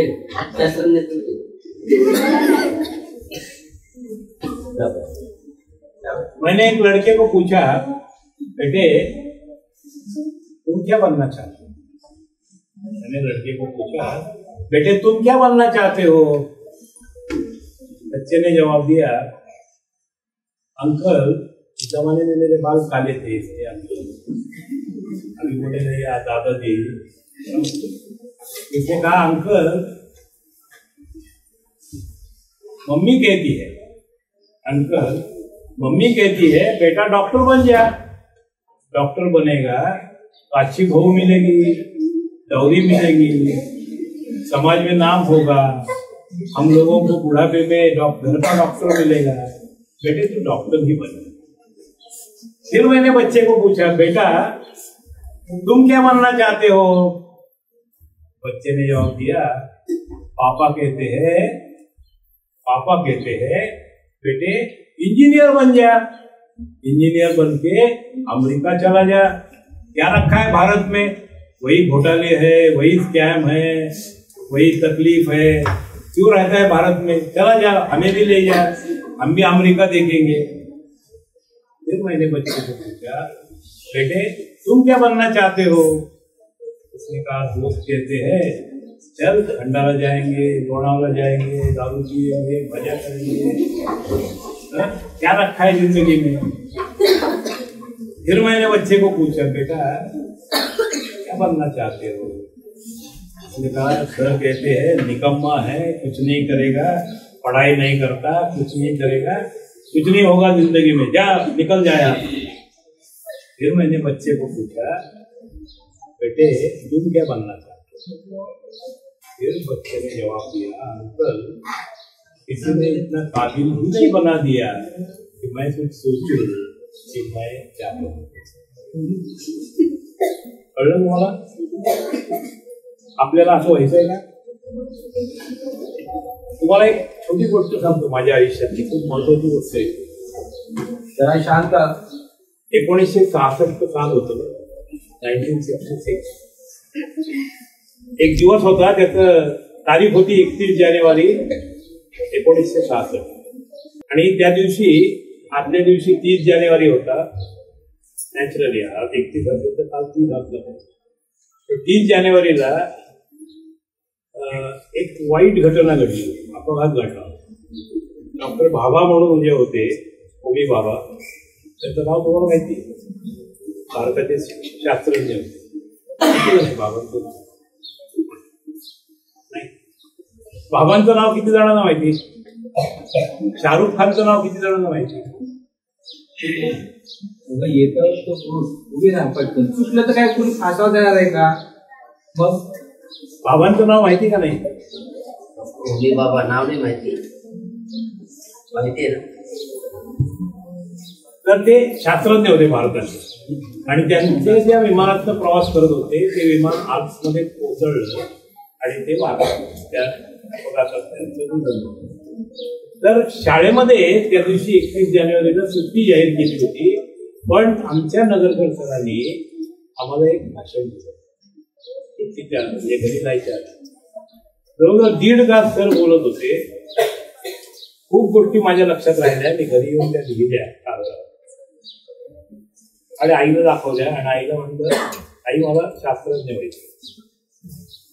नंतर आई म्हणजे काय व्हायचं ते हो, पण नंतर मग मला आमच्या डॉक्टर बांदेकर मित्रांना एका त्यावेळेला माहिती पण नव्हतं कसं शास्त्रज्ञ व्हायचं, काय व्हायचं. आता इंटरनेटमुळे सगळी माहिती असते तरी तुम्ही वाचत नाही.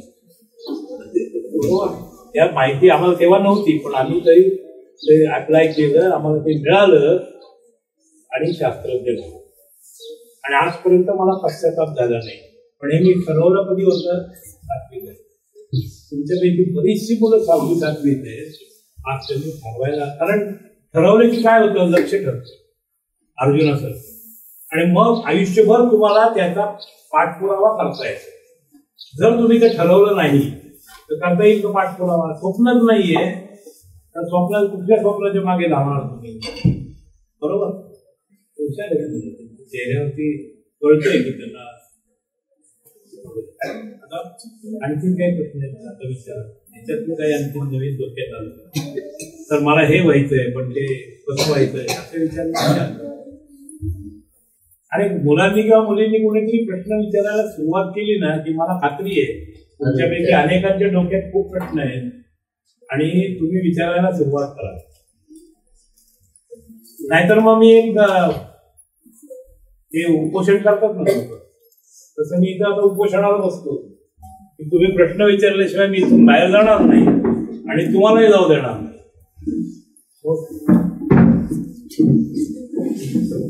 विचारा प्रश्न. मला कळलं असंच म्हणणं आहे का की तुम्ही कुठल्या विषयावर प्रश्न विचारता? तुमच्या मनामध्ये कुठल्याही प्रकारची शंका असेल, काही असेल, तो प्रश्न विचारा त्यांना की साहेब मला अशा प्रकारची अडचण. आकाश पिवळं का असतं? असं कुठलाही प्रश्न. झाडाचं पान हिरवं का असतं? माझ्या डोक्याचं फुल पिवळं किंवा पांढरं का आहे? असेही प्रश्न विचारतो. अरे तुम्ही रोजच्या रोज ते न्यूट्रीबार खाता, त्याचा कागद पडतो ना आपल्याकडे. प्रश्न विचारा ना, आम्ही काय करायचं मग? आम्ही काय न्यूट्रीबारचा कागद काय करू? विचारा प्रश्न त्यांना. रोज खाता ना न्यूट्रीबार तुम्ही, त्याला जो प्रॅक्टिकल कागद येतो तर तुम्ही काय करता मग? विचारा त्यांना प्रश्न. आणि मलाही त्रास आहे त्याचा, रोजचा रोज त्यांना जाणं लागतं मला. तुम्हाला सांगतो काय देतात सांगू देता मी तुम्हाला उत्तर त्यात प्रश्न आहे की नाही आपल्याला? रोज आपल्या एवढा आनंद झाला की नाही?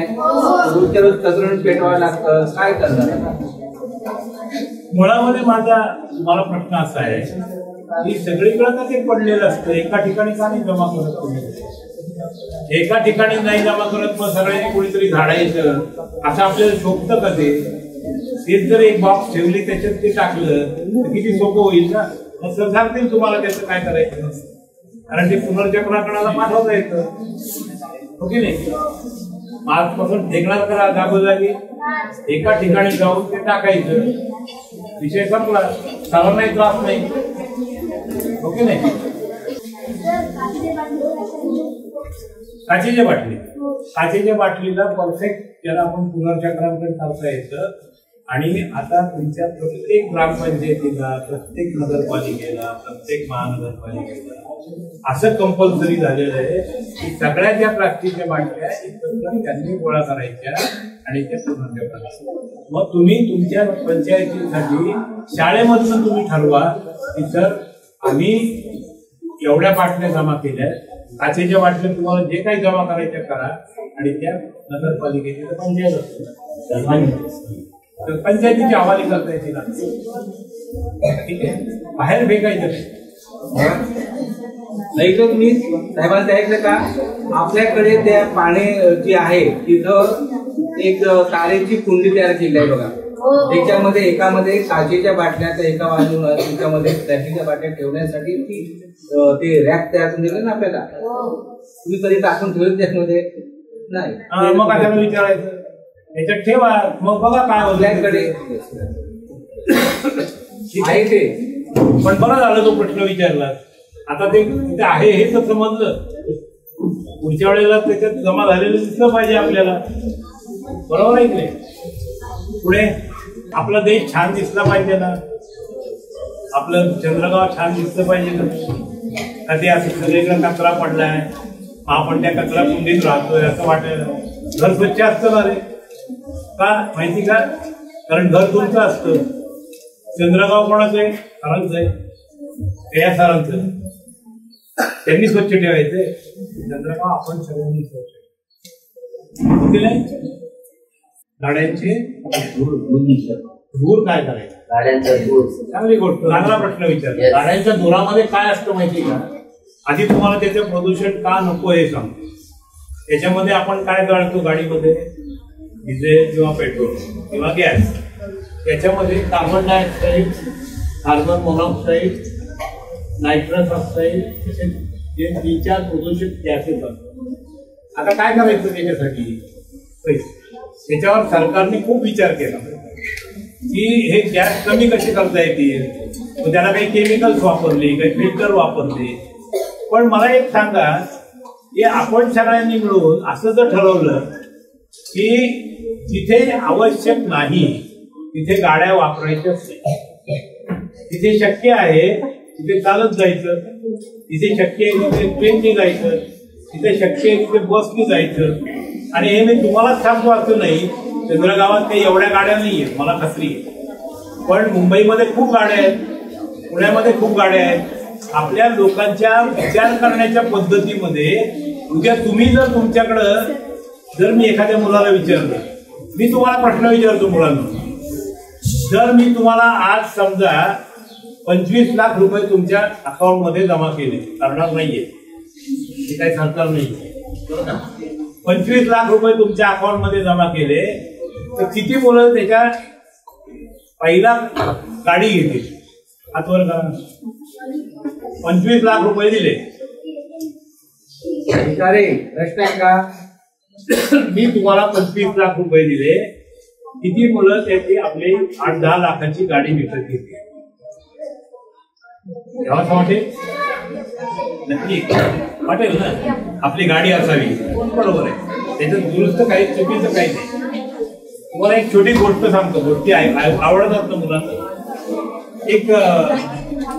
एक मुलगा ऐका, एक मुलगा समुद्र किनारी फिरत होता बरं, आणि त्या समुद्र किनाऱ्यावरती माझ्यासारखी एक आजोबा बसला आणि ते त्या मुलाकडे बघत होते तो काय करतोय. तर त्या समुद्राच्या त्या पाण्यावरती एक प्लास्टिकची बाटली तरंगत होती. तो मुलगा गेला त्या प्लास्टिकच्या बाटलीकडे आणि त्यांनी ती खूप छान कलर आकर्षक बाटली होती, आकर्षक बाटली होती.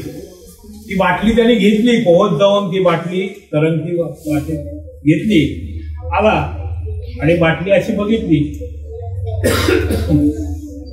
बघत होते त्याच्याकडे, काही म्हणले नाही.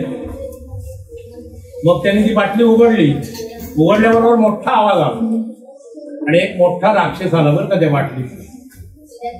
बाटलीतनं मोठा राक्षस आला. तो त्या मुलाला म्हणला, या बाटलीचा मी गुलाम आहे आणि या बाटली ज्याच्या हातात आहे त्याची सगळी कामं मी करणार. पण मला जर काम दिलं नाही तर मात्र मी त्याला खाऊन टाकणार. मला तू काम दे. मग तो सांगतो मला बंगला पाहिजे, मला गाड्या पाहिजेत, मला मोठमोठे फर्निचर पाहिजे, मला छान लायब्ररी पाहिजे. संध्याकाळपर्यंत सगळं होतं. आता काय करायचं? आता काय काम आहे? आता झाली पंचायत. तुझा तो समुद्र किनाऱ्यावर आजोबा बघत असतात. आजोबा म्हणते काय झालं आता, हा मला खाणार आहे. तर आजोबा त्याच्या कानात एक गोष्ट सांगतो. मग तो त्या राक्षसाला बोलतो की माझं एक काम करशील? राक्षस म्हणतो हो, याच्यासाठी तर मी आहे. तो म्हणतो तू एवढा मोठा तू या बाटलीत गेलाच कसा? मला याच्यावर विश्वास नाही बसू शकतो. तो म्हणला परत जाऊन दाखवतो. गेला, त्याने दाखल लावून टाकतो आणि दिली बाटली भेटली. कुठलीही गोष्ट फुकट मिळाली तर त्याचा वापर होतो, चांगला होतो का? नाही. मग त्याच्या मुलाच्या लक्षात आलं आपल्याकडे लायब्ररी आहे पण पुस्तक वाचता येत नाही, आपल्याकडे इन्स्ट्रुमेंट आहे पण वाजवता येत नाही. म्हणजे सगळ्यात महत्वाचं काय आहे, तुम्हाला काय आहे, तुम्हाला किती आहे आणि आपल्याला काय गरज आहे हे फक्त आपल्याला. जगात आहे गोष्टी, कार मोटार गाडी आहेत म्हणून घ्यायच्या आणि मग त्याचं प्रदूषण वाढवायचं, हे बरोबर. आपण आपल्या शहरामध्ये किंवा छोट्या गावात, तुमच्या छोट्या छोट्या गावात सुद्धा स्कूटरही आहेत, मोठमोठ्या मोटरसायकली आहेत. खरं तर गरज नसते, चालत जाऊन काम होतं. अर्ध्या भारतात जेवढी वाहनं आहेत त्याच्यातली अर्धी वाहनं ही आवश्यक नाही, अर्ध्यापेक्षा जास्त, त्याच्या अजिबात आवश्यक नाही. पण आपण ती घेतो कारण शेजाऱ्याकडे असतं म्हणून, किंवा तिच्याकडे असतं त्याच्याकडे असतं म्हणून आपण आपल्या गोष्टी छान आहे. आपण आपल्या गोष्टी जर कंट्रोल केल्या तर विज्ञान शास्त्रज्ञ असतात ते कमी करायला तयार असतात, प्रदूषण कमी करायला. पण एका गाडीचं प्रदूषण होतंय आणि 10 लाख गाड्यांचं प्रदूषण होतंय, तो तरी कुठे काय कमी करतो, हो की नाही? म्हणून आपण आपल्या गरजा कमी करणं हे सगळ्यात जास्ती महत्त्वाचं. मग अजून काही प्रश्न आहेत? तिचं नाव घ्यायला चला. आता आपण बसल्या बसल्या शपथ घेऊ, उभं राहायला नको. बसल्या बसल्या आपण शपथ घेऊ, ठीक आहे? हात पुढे करा तुमचे, एकमेकाला लागू देऊ नका, थोडे बाजूला. आज आम्ही 26 नोव्हेंबर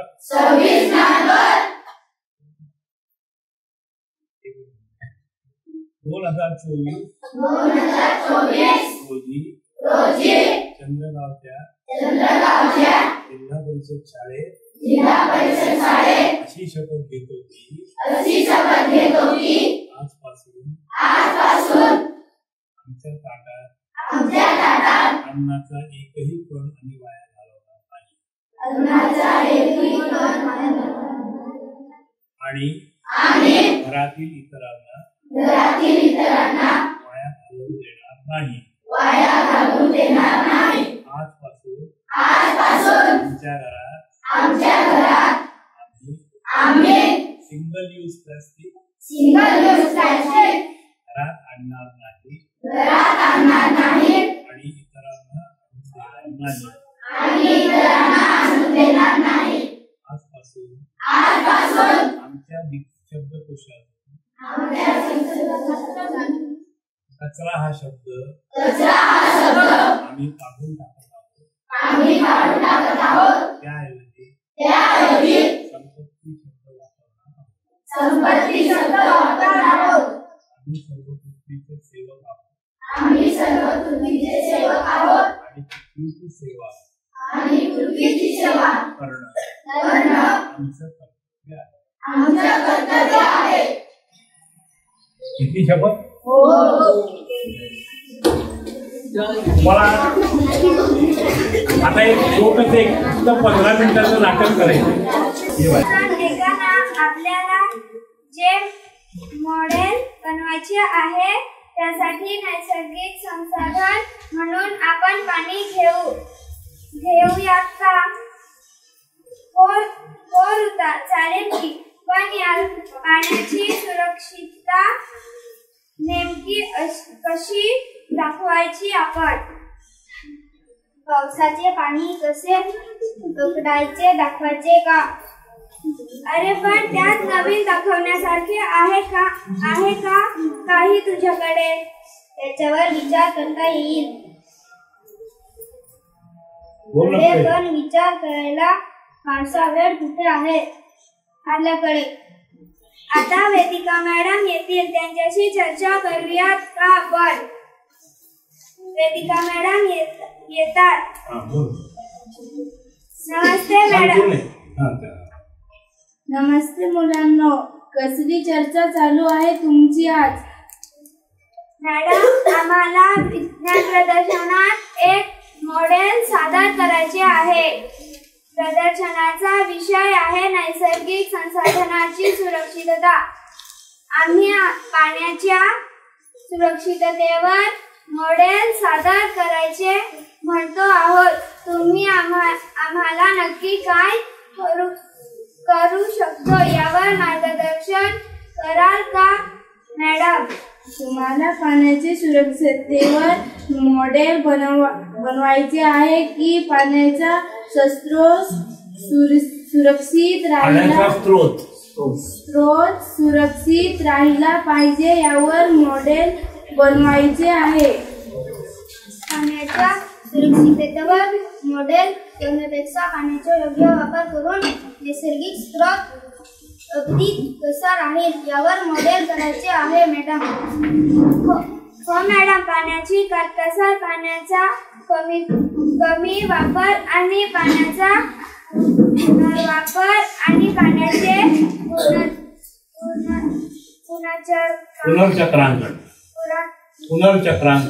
पुनर्चक्रांकन यावर मॉडेल बनवायचे असे आम्हाला वाटते.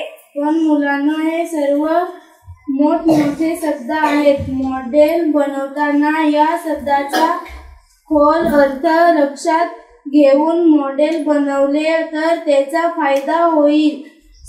ठिबक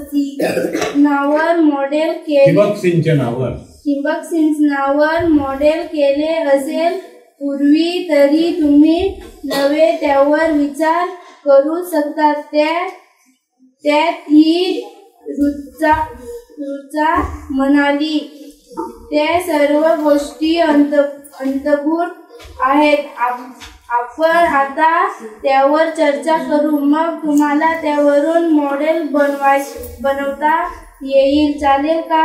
हो चालेल की मॅडम. आपल्या महाराष्ट्रातील एकूण पावसाच्या मानाबद्दल तुम्हाला काही सांगता येईल का? महाराष्ट्रातील पावसाचे मान हे सर्वत्र सारखे नाही. मराठवाड्यात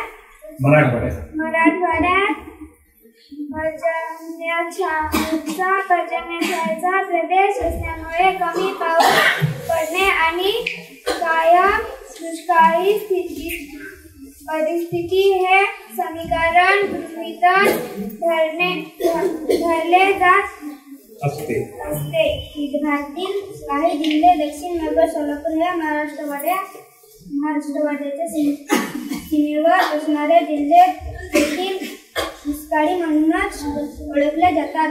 सरासरी वार्षिक 10 ते 20 इंच पर्जन्यमान या भागामध्ये आहे. मुंबई, कोकण, ठाणे, पालघर या भागात 100-125 इंच तर 100 ते 125 इंच तर कोल्हापूर, पुणे, नाशिक, जळगाव, धुळे या गावात 40 ते 60 इंच अशी पावसाची सरासरी असते. सांगली जिल्ह्यातील काही तालुके अगदी दुष्काळी आहेत. विदर्भातील अमरावती तुम्हाला मराठवाडा, विदर्भ हे भाग माहिती आहेत महाराष्ट्राचे? गडचिरोली, चंद्रपूर, वर्धा या जिल्ह्यातील पावसाची सरासरी समाधानकारक असते तर यवतमाळ, वाशिम आणि बुलढाणा हे जिल्हे दुष्काळीतच म्हणावे लागते. अरे वा मुलांना, तुम्ही चांगली माहिती गोळा केली आहे. आपल्या राज्यात शेतीसाठी पाणी कसे पुरवले जाते? मी सांगते मॅडम. शेतीसाठी सिंचन खात्यातर्फे धरणांचे पाणी कालवे काढून पोहोचविण्यासाठी प्रयत्न केले जातात. राधानगरी, कोयना, पानशेत,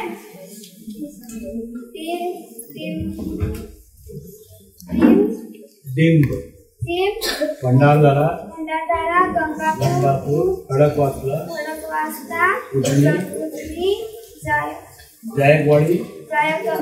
जायकवाडी, मुळशी, मुळानगर अशी अनेक धरणे महाराष्ट्रात बांधली गेली आहेत. त्या धरणांच्या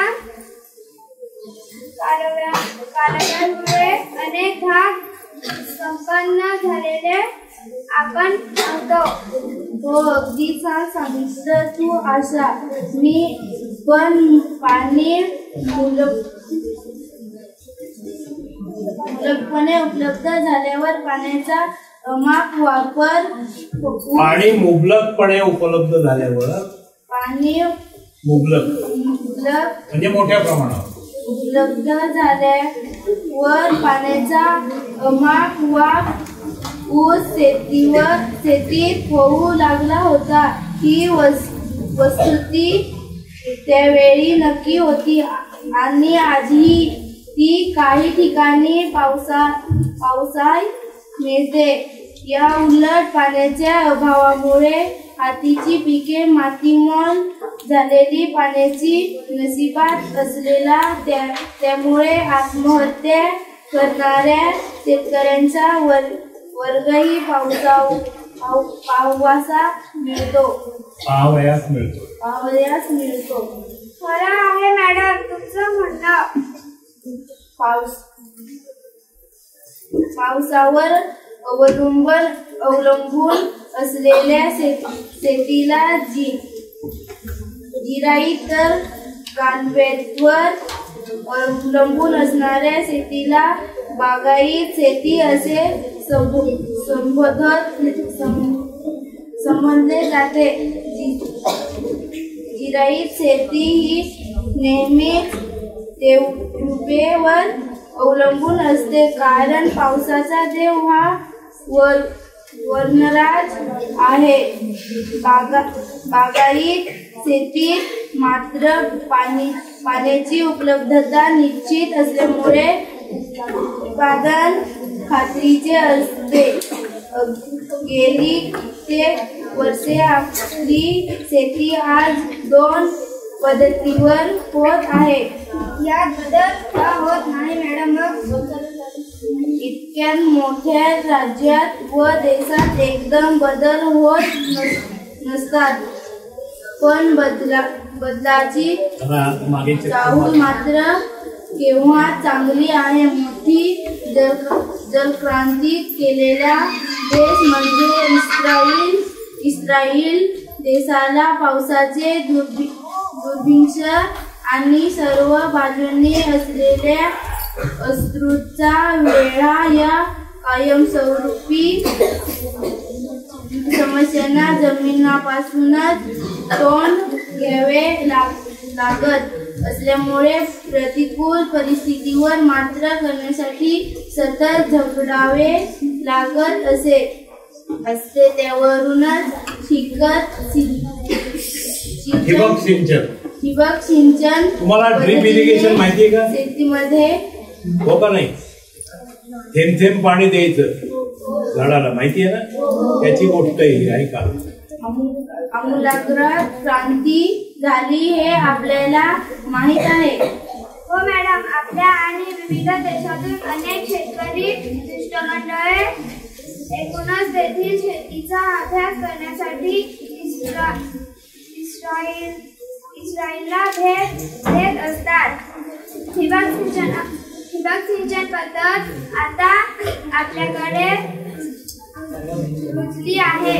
हे खरे असले तरी सुधारणांसाठी आणि योजनेची व्याप्ती वाढवण्यासाठी अजून भरपूर जागा आहे. आपल्या शेतीची पूर्ण क्षमता अजूनही वापरली जात नाही असे नक्की म्हणता येईल. अरे वा, आशा तू या प्रश्नाचा चांगलाच अभ्यास करते आहेस असे दिसते. हे ठिबक सिंचनाची कहाणी मनोरंजक तर आहेच, शिवाय खूपच काही शिकून जाणे देखील आहे.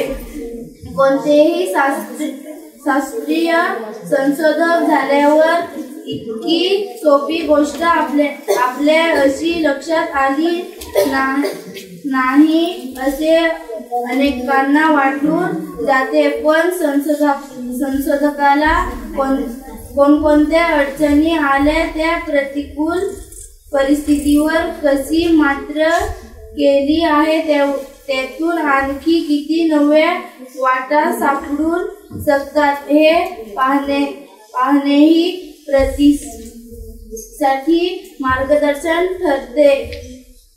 सुधारणा असाच होता असतात. तुम्हाला ही ठिबकनाची गोष्ट सांगते, मग तुम्ही काय ते ठरवा. काही गोष्ट छान आहे, तुम्ही संशोधक का व्हावं त्याच्यासाठी एक गोष्ट अगदी छान आहे. छोटीच आहे एकदम, मोठी नाही. सांगा मॅडम. ठिबक सिंचन कथा मॅडम मी तुला मी वाचतोय. इस्रायल देशाचे पाणी पुरुष कुणी शोधली ठिबक सिंचन? इस्रायल देशाचे पाणी पुरुष म्हणून ओळखले जाणारे सिमचा ब्लाच या माणसाचं नाव काय आहे? सिमचा ब्लाच हे ठिबक सिंचन पद्धतीचे जनक आहेत. थेंबे थेंबे तळे साचे या मराठी म्हणीचा अतिशय वेगळी अर्थाने प्रतिनिधी देणारी ही ठिबक सिंचन पद्धत आहे. ठीक आहे, आपण या कथेकडे जाऊ. सिमचा ब्लाच नावाचे एक अभियंता पोलंडमधनं 1934 साली पॅलेस्टाईन भागात आले. त्या भागाचे जलनियोजन करण्यासाठी राष्ट्रीय पाणीवाहक प्रकल्पाची निर्मिती करण्यात आली. या राष्ट्रीय पाणीवाहक प्रकल्पात ते अतिशय महत्वाचे सदस्य होते. त्या ठिकाणी त्यांनी नंतर अंग काढून घेतले, पण 20 वर्षांनी ते एक सामान्य नागरिकांप्रमाणे राहत होते. आणि 1959 मध्ये त्यांच्या डोक्यात 25 वर्षापूर्वी अनुभवलेल्या एका घटनेची स्मृती, म्हणजे कधी आठवलं? 25 वर्षांनी हे डोक्यात होतं. 25 वर्षापूर्वी एक विहीर खणण्याच्या कामावर देखरेख करण्यासाठी ते एका शेतावर गेले होते. त्यावेळी तरुण असलेले ब्लास हे पाणी अभियंता म्हणून उत्साहाने काम करत होते. त्यावेळी त्यांना त्या बांधावर असलेला काही झाडे दिसली. त्यातील एका झाडाची उंची खूप वाढली होती. फक्त एका झाडाची उंची खूप वाढली. मग त्यांनी जाऊन शोध घेतला, एका झाडाची उंची का वाढली, बाकीच्यांची का नाही वाढली? तर जे पाणी पाईपने दिलं जात होतं त्या पाईपला तिथे भोग पडलं आणि त्याच्यातून थेंब थेंब पाणी गळत होतं आणि त्या झाडाला सतत पाणी मिळत होतं. इतर झाडांना सतत पाणी मिळत नव्हतं, म्हणून त्या झाडाची उंची वाढली. त्याच्यावरून त्यांच्या डोक्यात आलं की पाणी एकदम देण्यापेक्षा थेंब थेंब दिलं तर जास्ती चांगलं राहील. त्याला काय म्हणायचं? ऑब्झर्वेशन. बरोबर. आणि ते त्यांनी केलं. म्हणून मी तुम्हाला जे प्रश्न विचारले म्हणून तुम्हाला मी 3 प्रश्न जे विचारले त्याचा अर्थ तुम्हाला कळेल की शिक्षक का व्हायचं. आता तुम्ही शाळेत काय येता? हे सर इथं बसतेच म्हणून. हे नसते तर तुम्ही शाळेत येऊ शकला असता, शिकू शकला असता. मग तुमच्यापैकी कोणी जर शिक्षक बनणार नसेल तर तुमच्या नंतरची जी पिढी येईल त्याला शिकवायला कोणी नसेल. तुम्ही जर कोणी शेतकरी बनणार नसाल तर तुमच्या नंतर येणाऱ्या लोकांना काय खावं लागेल? Pen drive. हो की नाही? कारण कोणी शेतच नाही पिकवणार. आणि जर कोणी शास्त्रज्ञ नसेल तर असे प्रश्न सुटतील का? नाही. म्हणून हे तिन्ही गोष्टी या निर्मितीक्षम, ज्याला क्रिएटिव्ह म्हणतो, अशा या 3 क्रिएटिव्ह गोष्टी आहेत: शिक्षक, संशोधक आणि शेतकरी. म्हणून त्या प्रवृत्ती आपल्यामध्ये आणणं आपल्याला गरजेचं आहे. हे तुम्हाला मला सांगायचंय आवर्जून. की कशातून साधी एक कोंडीमध्ये टोमॅटो वाढवणं किंवा कोथिंबीर वाढवणं हे फार महत्वाचं आहे. तुमच्या शाळेतल्या शिक्षकाला मी सांगेन की यांना भाज्या वाढवायला शिकवा. जर भाज्या वाढवायला शिकल्यास तर त्याचा फायदा होईल तुम्हाला आयुष्यभर. म्हणजे शेतकरी व्हायला शेतातून जायला पाहिजे असं काही नाही. तुम्ही ते कुंडीतही करू शकता. तर ह्या 3 गोष्टी महत्वाच्या होत्या म्हणून ते 3 प्रश्न तुम्हाला विचारले. मी काही मुलांनी प्रश्न विचारले. हे प्रश्न खरोखर मला अपेक्षित होते पण ते सगळे प्रश्न विचारले गेले नाहीत. पण काय हरकत नाही. आजच्या दिवसाचा धडा घेऊन इथून पुढे जितके प्रश्न विचारता येतील तितके विचार. आयुष्यातून भरपूर मोठे आहे तुमचं. आणि जर तुम्हाला आयुष्यात यशस्वी व्हायचं असेल तर प्रश्न समोरच्याला विचारा, स्वतःला विचारा, पण कोणत्याही प्रश्नाचं उत्तर मिळाल्याशिवाय झोपायचं नाही असं मात्र नक्की ठरवा. तर मग तुमची प्रगती होईल. नाहीतर तुमची प्रगती खुंटे. आपल्याला अशी कुठलेल्या प्रगतीची भारताची जनता नकोय. आपल्याला विचार करणाऱ्या भारताची जनता. ठीक आहे. तर हे प्रॉमिस तुमच्याकडनं मला हवंय. मी इथे थांबतो आता आणि आपण त्या बक्षीस त्या मुलांना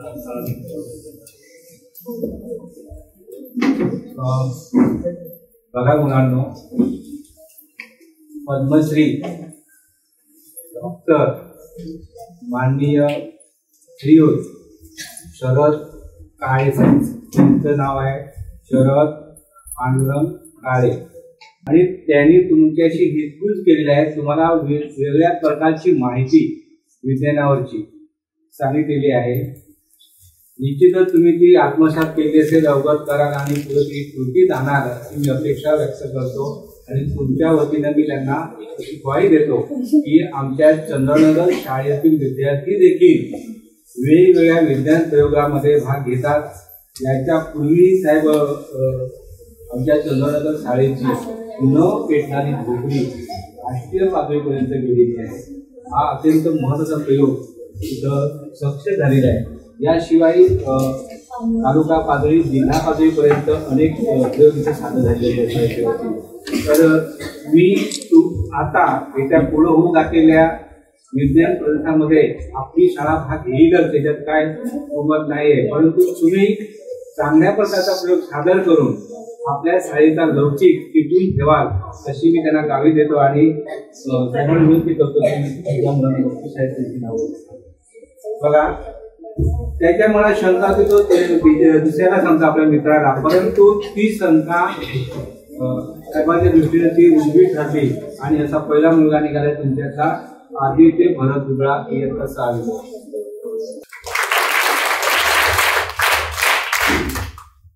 त्याच्यानंतर दुसरं मानकरी ठरलेले आहे सना इरफान शेख. तुम्ही इथं कथा या शब्दावरती लेखन केलेलं आहे.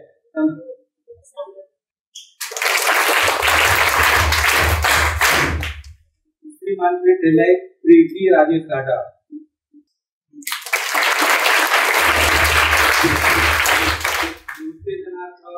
योगिता विनोद दळवी.